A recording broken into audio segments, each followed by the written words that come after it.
Dressed to Kill. I'm Rebecca Lieb. I'm Jason Horton. And this is Ghost Town.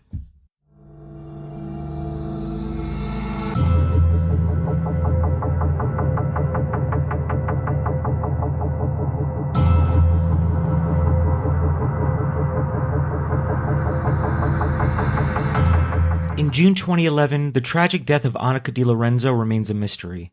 However, her story really begins with one of the most controversial movies of all time. Anneka di Lorenzo, born Marjorie Lee Thorson, was a nude model and American exploitation movie star who was born on September 6, 1952 in St. Paul, Minnesota. Early on, her life was turbulent. Early hardships, a transfer to Los Angeles, and a successful career in the adult entertainment sector, and finally, a mystery and terrible death were all part of her story. When Thorson was just 13 years old, her parents split. After they split up, she fled to Los Angeles in search of a new beginning and an opportunity to follow her goals. She worked in a variety of occupations to support herself once she arrived, including working at a front desk, cocktail waitressing, and even topless dancing. She changed her aliases during this time and ran into legal issues. While still in her teens, she was accused of auto theft, having a tear gas gun, and passing fake checks going under the name Priscilla Shutters. Thorson started looking into a profession in adult entertainment in her late teens and early 20s, using the alias Connie Stodman, and made her first nude appearance in the April 1970 issue of the men's magazine Pix. But in 1973, when she started posing for Penthouse magazine under the name Anneka di Lorenzo, her career took a big turn. She was named Penthouse Pet of the Month in 1973, and eventually Pet of the Year in 1975. Enter one of the most controversial films of all time, Caligula. Oh, yeah. Now, Caligula as a film, as a cultural landmark, absolutely, is a whole story. It's a large movie. It's a very large story. Absolutely. If you're not familiar with it, proceed with caution when watching this movie. Yes. It stars Malcolm McDowell, I believe, Correct. From Clockwork Orange. And it is such a chaotic product of its time, but that's really all I should say. Enjoy, I guess. Caligula is a controversial historic drama released in 1979, directed by Tinto Brass, and produced by Bob Guccione. You don't know who Bob Guccione is? He was the creator of Penthouse magazine. Yeah, it all leads back. Another controversial figure. Totally. Another larger-than-life figure. Not a great guy, and not a judgment on adult entertainment. It has nothing to do with that. Yeah. It's the everything else that comes with it and him, specifically. Totally. Well, I mean, again, movie producers, I think, now more than ever looking back, have kind of a reputation. Not all, obviously, but I think these larger-than-life people who create these ambitious and kind of hollow projects business-wise, but again, you can be the judge, can often have a dark reputation. And we should do a whole episode on Caligula. There's really so much to it. It's a lot. Caligula offers a fictionalized account of the life of Roman Emperor Gaius Julius Caesar Augustus Germanicus. Yeah, which Roman emperors all have like 4,000 names, and most of them are like similar to the one that was last. I believe that they take on the name of the one before. Anyway, that doesn't matter. Go on. Well, he's known by his friends as Caligula. Yeah. It explores the very dark and decadent aspects of Caligula's reign, showcasing his erratic behavior, sexual perversions, and descent into madness. Which was not super true. When I went to Rome and I did a tour and everyone's like, Caligula, what about him? They're always like, no, Nero was the worst. And this is a very fictionalized account. It's very sensationalized. It's very 70s. A lot of cocaine. Yeah. Like they had in ancient Rome. That was blessed by the Vatican. True. That's fair. The controversy surrounding Caligula stemmed from explicit sexual content, historical inaccuracy, high production values, in conjunction with the adult themes, legal issues, and negative critical reception. The film challenged societal norms and pushed the boundaries of what is acceptable in mainstream cinema, leading to its controversial reputation. It starred acting heavyweights Helen Mirren and Peter O'Toole. Oh my God, I did not remember that. That's big. They did not know what they were getting themselves into, turns out. During the insane editing sessions, Guccione went back and, I would say guerrilla style, shot hardcore sex scenes, pornography, and edited it into the movie after the fact. So you're Nice. in this movie, and against pretty much everyone who was involved. Well, some of them didn't know. The director had it was like, I'm not, it doesn't need all this. And Bob Guccioni's like, my last name's Guccioni. Yeah, you know? exactly. Penthouse, baby. Or like, think about like Dame Helen Mirren coming in and like and reading the script and doing her scenes and being like, whatever.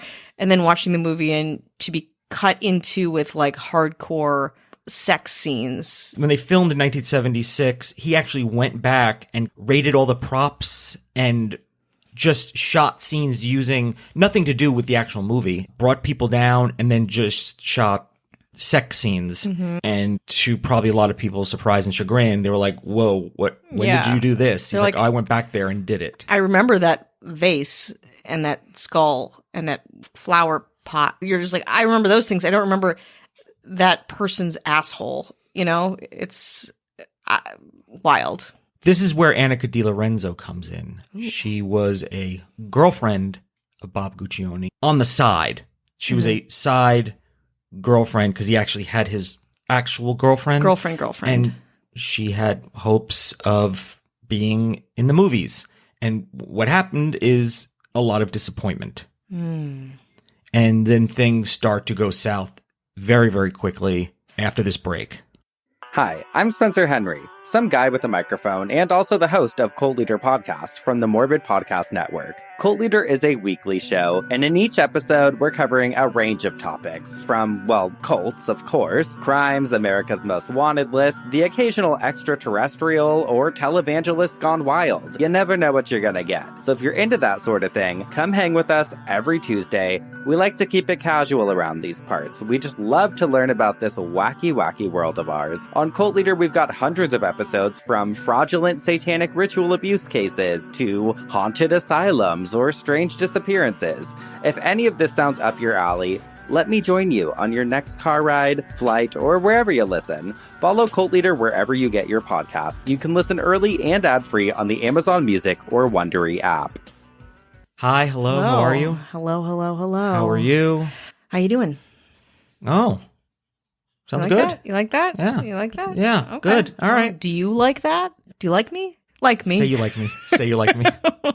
We're all very fragile. That's okay. But when are we not fragile? Tuesdays around 3, I guess I'm not that fragile. You're bullshitting. That's a fucking lie. That's a I'm lie. actually pretty fragile. Yeah, then. exactly. We want to say hello to anyone who's listening, Hello. spreading the good word of Ghost Town, supporting the show. We thank you. Thank you so much. Thank you. We would like to say hello to our own Roman Empire, our best. government, our democracy. That's right. Have as much sex as you want. Or if you're tired, relax. Lay down. Don't feel pressured into doing No, anything. do whatever you want. The royal mayors, the esteemed mayors, Our council, our leadership. always wearing a crown of what? What do they wear crowns of? Like ivy. Ivy. Like they wear the little, Ivy. yeah. They're wearing the crown of ivy. A lot of gold, leaf, and togas and and sandals. making it look good. yeah, always. Cat Joselle. Hello. Perched, hand stretched out, talking to the people. Naturally. On a staircase, maybe? Like On a staircase, shallow on steps? a steps, and everyone's coming around. Yeah, it's like, what's this guy about? This guy, he's about Charlie Gilbert. Hello. And then just relaxing, just kicking Lounging. back. Maybe with a bunch of grapes? Maybe a bunch of grapes. Getting fed the grapes. Fanned? Fanned. frond? Getting a couple of grapes. Oh, Why not? sure. Had a hard week. Oh, It's Casey Weber. hello. And just out frolicking. Just frolicking around, shirking a duty or two. Oh. Why not? Why not? You do what you can do. You know, just flouncing around, getting into some poetry, Oh. getting into whatever. I see like tall grasses. I see daisies. I see wondering and wandering. I see Ashley Matson. Hello. And move over, Zeus. Get the heck out of here. I know that's probably Greek, or is that Roman? I don't know. My gods. Move over, Zeus. I don't care where it is. Zeus has got to move over for our governor. Just there looking down. Presiding. The clouds have parted. What something do mortal people something? I don't know. I don't know any of the things. Just looking down, being prayed to. Yeah, worshipped. Worshipped. From an altar. You get gifts at an altar, wine and cheeses and meats and beautiful things, because you deserve it. Chalices. That too. A couple of chalices. Yeah. A few chalices. Sure, throw some chalices in. Being carried around, maybe on a throne. When you dare come by down some to earth. muscle men. Oh, yeah. Some heavenly muscle men. Yeah, some Herculean men. That would be our governor. Avian Nobles. You want no ads, no chit chat, bonus episodes, working on one now. Just the good stuff. 7 days free. You can take it and listen. Tasty. And leave. Or support us a little extra. Yeah. For $2. Just $2 is all it takes for your world to change. Or not. or not. Or not at all. Or you're $2 worse off. Head on over to patreon.com/ghosttownpod. Okay. All right. Let's go back to ancient Rome via the 1970s. Anneka de Lorenzo was in Penthouse, and she was promised a lot of things by Bob Guccione. Mm-hmm. He said that she was going to have Helen Mirren's part. Oh, my God. She did not get Helen Mirren's part in Caligula. No.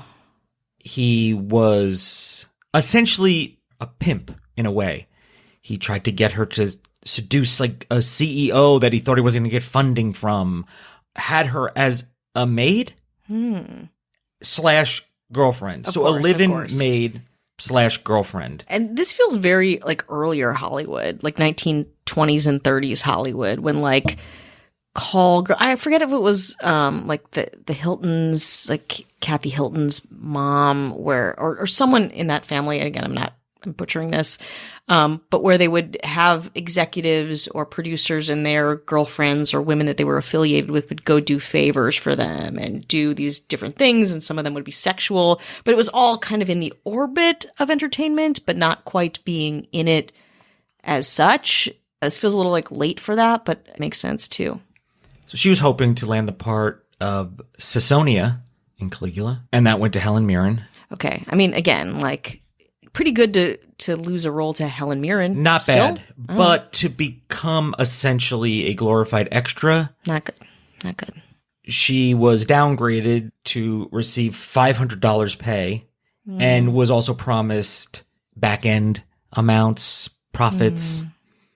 None of that materialized. And she was essentially a glorified extra. Not that there's anything wrong with doing background work or extra work.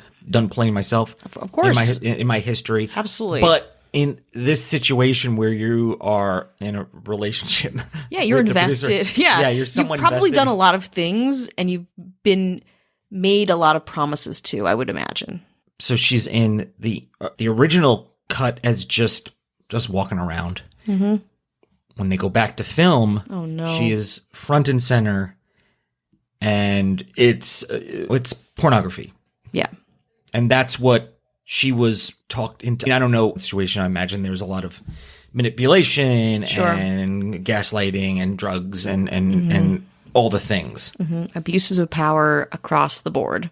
Bob Guccione wanted plenty of sex, ideally unsimulated, and despite the director's intentions to keep it a satire and have some artistic dignity about politics and corruption, that got usurped by Bob Guccione. A few weeks after principal photography completed, Guccione persuaded De Lorenzo and a few other performers to covertly go back to Rome and secretly record pornography.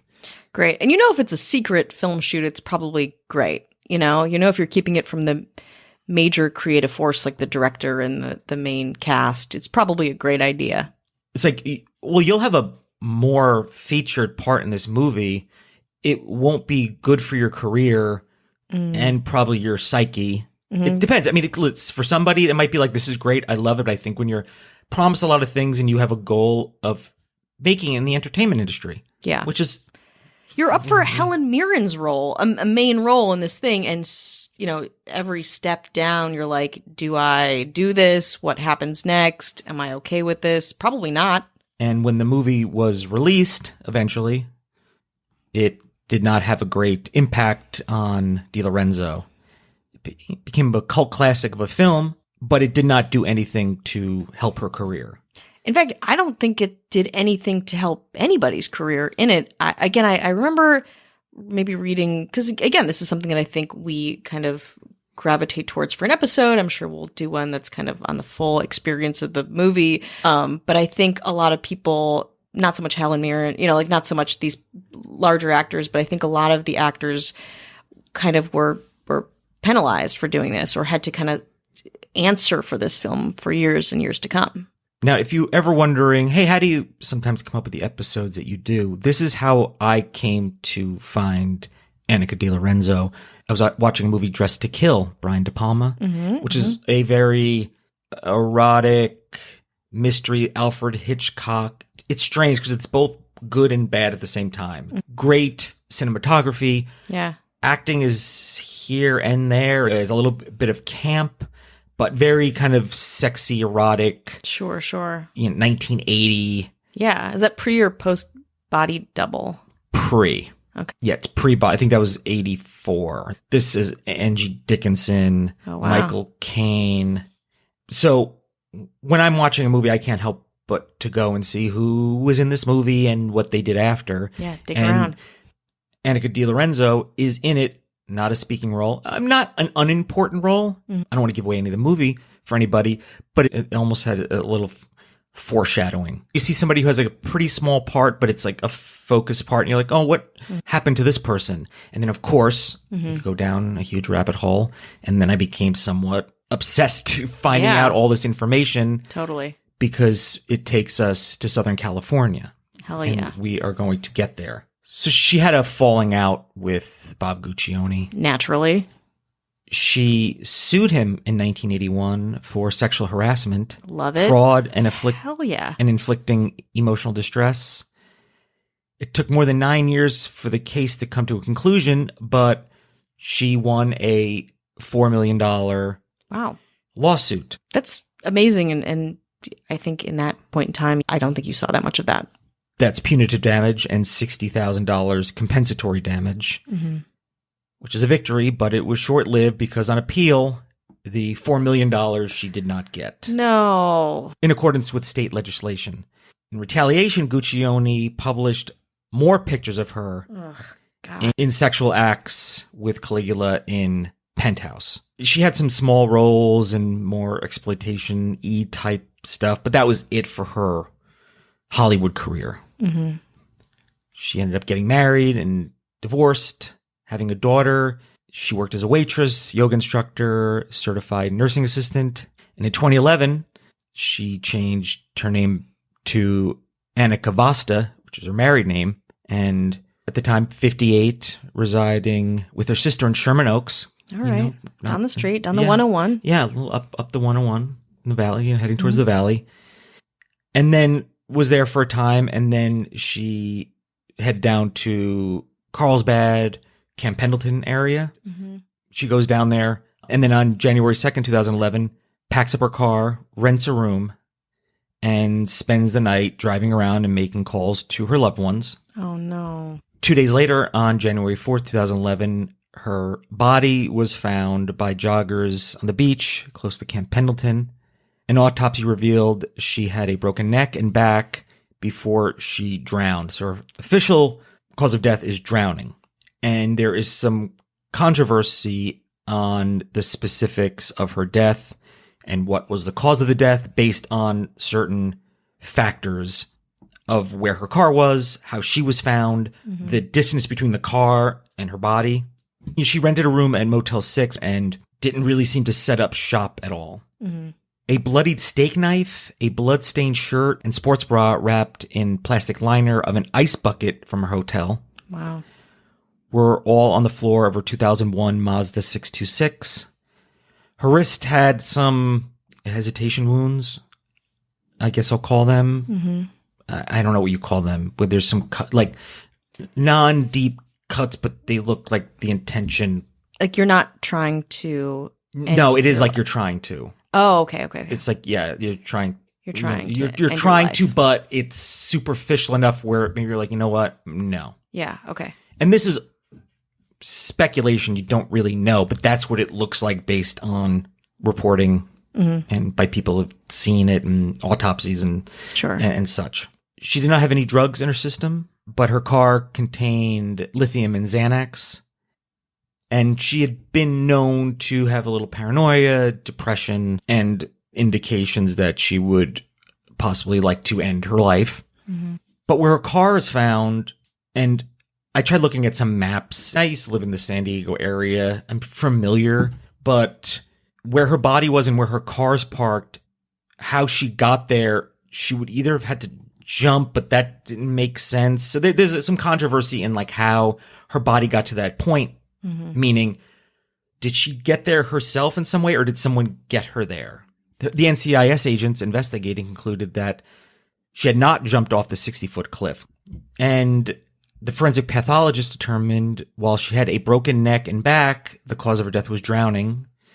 The report also indicated 2 shallow stab wounds to her chest. And the autopsy showed no evidence of sexual abuse. Family members say that she had a daughter in college who she spoke with every day. Some family members say she was murdered. DiLorenzo's sister, Susan Thorson, says, quote, "I think something happened when Anneka couldn't maybe fend for herself." The investigation was concluded in December 2011, a tragic and enigmatic end to a complicated life.